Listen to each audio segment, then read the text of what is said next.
flexion's deemed dangerous, but most of our clients really struggle with flexion. And what happens if they were to go pick up something at home and they flex their spine when they don't have capacity? They tweak something, right? So all we're gonna do is just give you guys graded exposure so that we can better take care of our clients. Into extension, so now think extension from here, extension from here, extension from here, one by one. So I want you thinking head down first, curvature of the upper back, and as you lean over, we're easing into the lower back. So think about driving up into my hands, yes. And then keep leaning over, but keep driving this up into me. Keep going. Do we feel length on your lower back right there? Yeah. Just doing a loaded stretch. You go until you feel the end of the stretch, and then come up real slowly and think about going into extension one by one. I don't want to see his hips just totally dumping to the side with him. We're trying to pull apart his pelvis from his spine. So as soon as his hips start doing this too much, he's done. And right now we're getting biased to this. All the way up right there and hold. Right now he's flexing his spine, his core is holding himself up. We see how much he's shaking already. So right now Daniel's shaking, his spine's flexed, he's shortening all this tissue to pull himself up. The longer he sits here, the more recruitment he's getting. And you're gonna hold this the whole time. You better not stop for me. Get up more, get up more, get up more. Harder, harder, harder. Come on, hold it, hold it. He's at 50 seconds, and the idea is that he's getting, no, sit up, sit up, sit up, come on, come on, come on, come on, hold it. The idea is that the longer that he goes, the deeper he gets. Keep holding.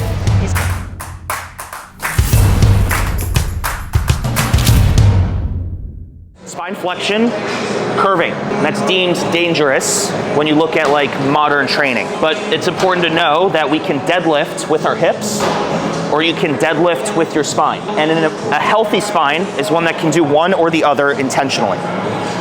Keyword, intentionally. Because clients oftentimes have no problem doing this, but they have a problem intentionally doing this.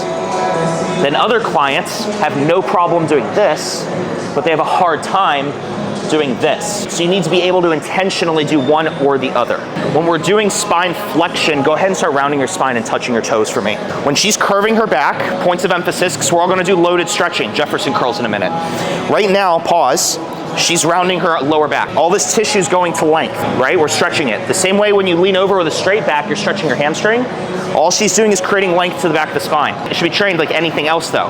Go ahead and stand up for me all the way. We can also train the sides of the spine along with the back of it. So think of the corners. So I want you to lean over again, but think about touching your right toes without moving your hips. So think about twisting a little bit. Yes, right there, keep going. So right now she's creating length on this left corner. We're doing like a dynamic, a rotated Jefferson curl. She can do the same thing going the other direction, and now we're creating length on the right side. Okay, so we're doing a loaded stretch the same way you would do like chest flies with dumbbells. You're doing a weighted stretch. Skull crushers, weighted stretch for the tricep. A squat is a weighted stretch for hip flexion. She's doing a loaded stretch, if there was a weight in her hand, for spine flexion. Go ahead and stand up all the way for me. Now people who have SI joint issues, doesn't it make sense if their spine and pelvis can't move on one side, that they should lengthen that side? So if Kiana comes to me and says, I am getting tension through my upper butt and my lower back, right, her SI joint, I would tell her to lengthen by going to the right. So now touch your toes again to the right side, but create as much curvature. We begin by creating length on that tissue. In essence, we're trying to pull apart her spine from her pelvis, just through loaded stretching. Now you have a tendency to hip hinge. Can you tell? Can you tell? I guess so. Do you see how you keep like wanting to do this? Yeah. So stop thinking RDL. Okay. Think about relaxing your legs. Okay. Just try to let your legs go limp. The other thing too, I want you guys trying that again, but not tightening your core. It's two different things. You might feel a tendency to auto-tighten. Now if you think about it, if your spine doesn't want to flex because you're untrained there, or a client has injury or is weak, their initial mechanism is to tighten the stomach to reduce flexion of the spine, right? To reduce pulling on the backside, to create tension. I want you to try to relax your stomach. That'll give you a significantly deeper stretch on the lumbar spine. So head down first, think about tucking your chin, yeah? And then curve. Round up, beautiful. Keep going. Keep going, pause. Don't push your butt back anymore, keep it where it is with my pen. And now as you come down, push this up into me. Yes, Yes. Now, relax your stomach. Does that give you more stretch than you had before if you're more intentional about letting your stomach go? Okay, you see how deliberate you probably have to be? And as someone who struggles with spine flexion, you have to be very conscious about it until spine flexion improves. And then in theory, it'd be a little bit more innate. Make sense? And then come up slowly. How are you holding up here? Better. Doing better? As you get going, it feels like the grease is moving? Yeah? Good. You gotta work out that kink a little bit. Show me another one. Nice. You do a very good job not using your hips at all. I don't know if that's good or bad. It's a good thing. It's good. If I asked you to deadlift with your hips, would you be able to deadlift with your hips? Do you know what I mean? Because she has the issue where she can't flex her spine. If I asked you to do an RDL with a totally straight back, are you good at that too? Do you know what I mean? Like if your spine flexion's great, awesome, but if your hip flexion sucks, that's just another thing to work on. Let's have you start gradually going over. I don't want to see his hips just totally dumping to the side with him. We're trying to pull apart his pelvis from his spine. So as soon as his hips start doing this too much, he's done. And right now we're getting biased to this. And then come up slowly. Yes, extend. Yes, more extension. There we go. That was really good. So someone like Antonio gets irradiation to your right side.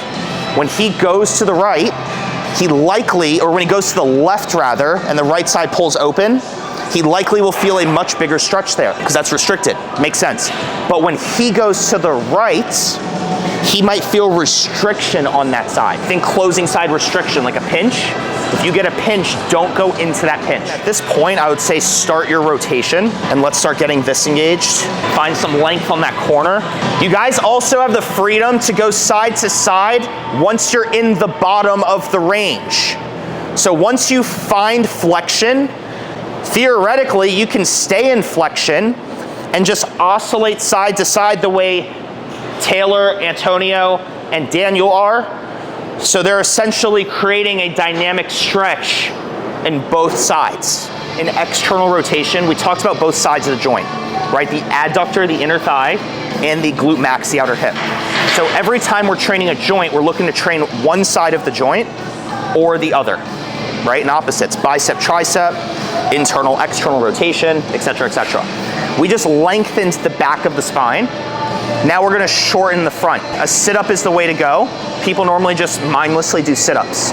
We are gonna do a sit-up isometric to maximally recruit anterior spine tissue. If you're just mindlessly sitting up, oftentimes people say what?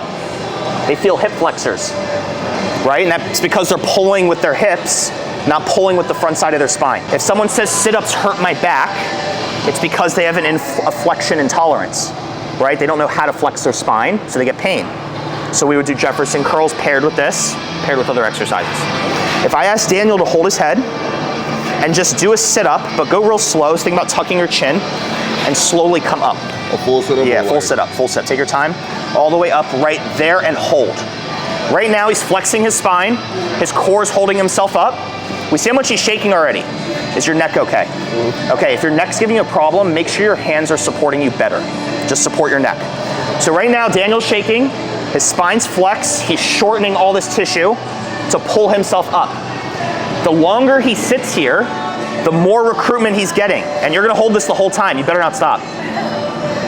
Right, so we're at 25 seconds. Let's just say he has 40% recruitment. When we get to 60 seconds, he might be at 80% recruitment. What's gonna happen at 90 seconds? Like damn near 100%. That's why isometrics are so good. It's because the job is to ramp up the central nervous system, right, the CNS, get up a little bit higher. You see how he's falling back? Run away from me, get up more, get up more, get up more. Harder, harder, harder, come on, hold it, hold it. He's at 50 seconds, and the idea is that he's getting, no, sit up, sit up, sit up, come on, come on, come on, come on, hold it. The idea is that the longer that he goes, the deeper he gets. Keep holding. He's only been going for a minute. People bullshit their sit-ups, right? They use their hip flexors, they use momentum. I don't want momentum or hip flexors. If your neck is bugging you, you can look up at the roof. That helps people sometimes. Hold it, hold it. We're gonna go for another 10, 9, keep squeezing, 8. I would also cue him to push his lower back down to flex the spine further. 5, 4, 3, 2, 1. Relax. So that was done with his legs straight, right? In hip extension. Right now his knees are bent and he's in hip flexion. What isn't often talked about is the core's contribution to what the pelvis does. Right? Everyone talks about anterior pelvic tilt, but if your core can engage, that creates posterior pelvic tilt. So if everyone's walking around in anterior pelvic tilt, their abdomen is lengthened. So what do? Shorten it. The same way if someone's hip flexors are short, what do? We generally lengthen it. We also want to train the core with the pelvis in hip flexion. So now we're going to have him lay on his back with his knees bent in hip flexion. It's just different. It's not better, it's not worse. If someone says they get back pain when sitting, they should be training their core in hip flexion, most likely. If they get back pain when they're standing, what should they be doing?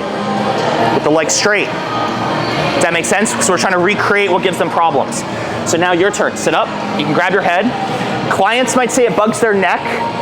Have them look up. Have them create more support. Just find a way for the neck to be out of the equation. This timer is now starting. We're bracing, right? Imagine he's getting punched. We're cueing low back down. I shouldn't be able to get my hands here. If you're doing a sit-up with the knees bent in hip flexion, you should be able to get up higher, okay? Whereas if we straightened his legs, he's gonna be an extension and he's gonna fall out of that much flexion. He's on the timer.